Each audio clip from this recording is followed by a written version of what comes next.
Jesus says, "If you love me, you will obey me, and I will rapture you." November 17th, 2015. Words from Jesus through Sister Clare, spoken by Jackie.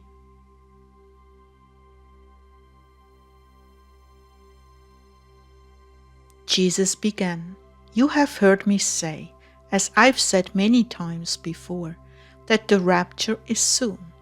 I have offered you a new way to handle the tensions involved in this event. Knowing it is soon and planning your lives, pursuing your God-given course, can be managed without all this mystery and stress. Very simply, live your lives in obedience from moment to moment.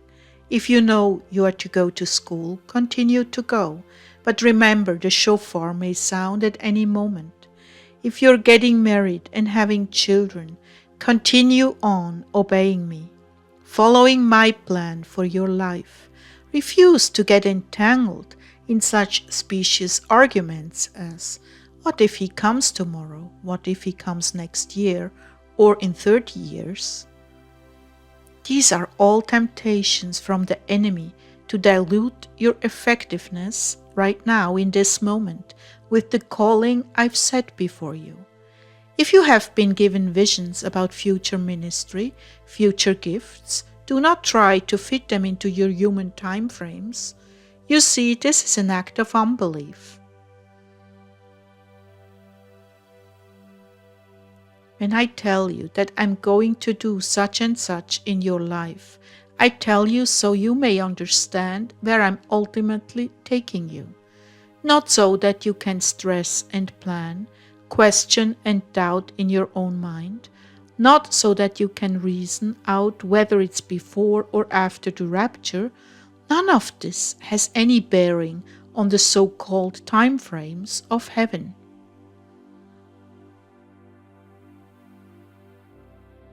What I have promised I will do with you, I will accomplish it with you, but it will be done in my timing and my order.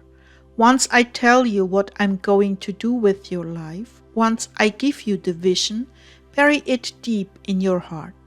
Such a precious gift is not for you to know the times and seasons of, or exactly how I will go about it and in what order.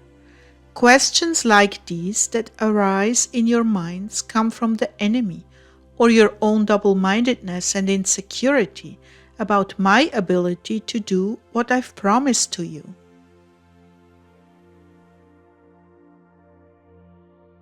Do you see that, my loves? Do you understand the origin and dynamics of such reasonings? I tell you, so that you might glory in my providence and how I go about things. That you might have a reference point for those strong urges in your souls. Yes, you feel these inspirations because I have put them in your heart.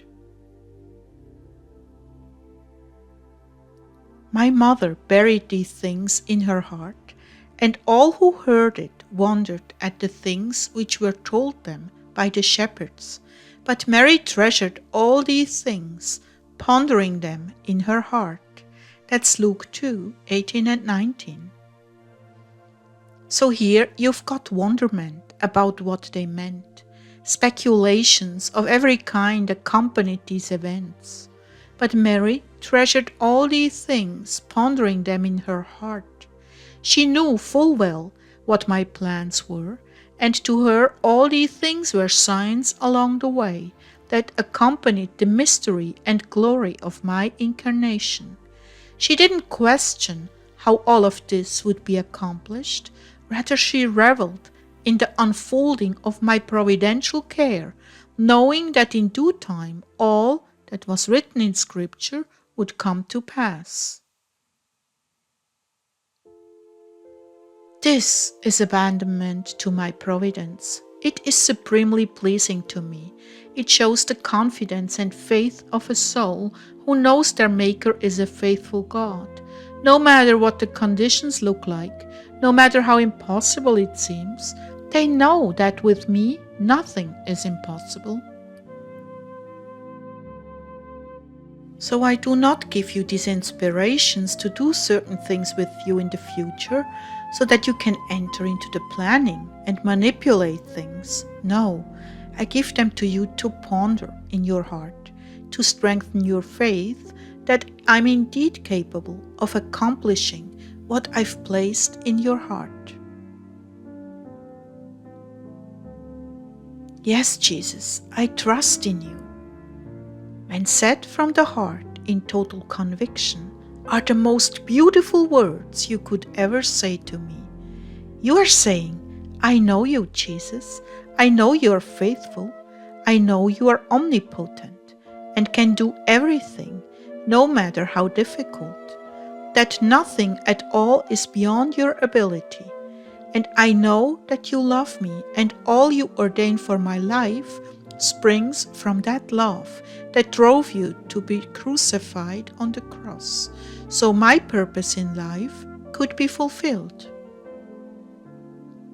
Nothing, no, nothing is more comforting to my heart than to see you believe and act on these words in a world where God is just a nebulous, neutral force playing with people's lives and the elements. So as you progress through this season, keep an eye on your wandering mind, trying to make sense of what is going to happen and when. Rather, remember my words to you to be vigilant to the needs of others around you. You are placed strategically in an important place. Make every moment count, not with useless speculations, but with the fullness of obedience to alleviate the suffering around you, and bless those who are less fortunate than you.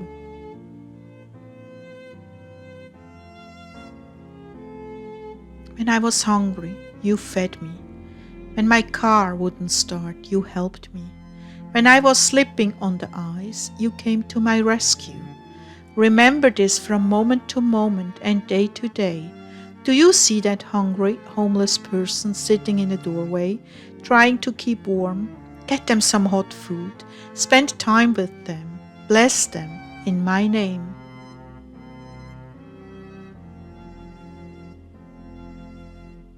Do you see a single mother struggling to get her groceries from a snow-packed driveway into the house with her little ones toddling along? Lend her a hand. Go out of your way and shovel the snow off her driveway.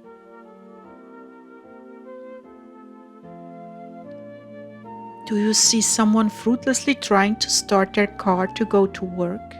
Go, lend a hand. Do they need a battery? Do you have cash? Go buy them a new battery for their car. Do you see your neighbor stuck in the driveway?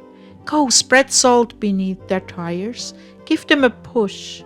This is what I mean. These opportunities are all around you. I have made sure of it.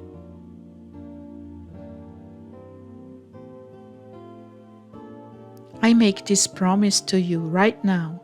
If you love me, you will obey me, and you will no longer have to worry about your destination or the rapture. You will resemble me, and I will take you to myself.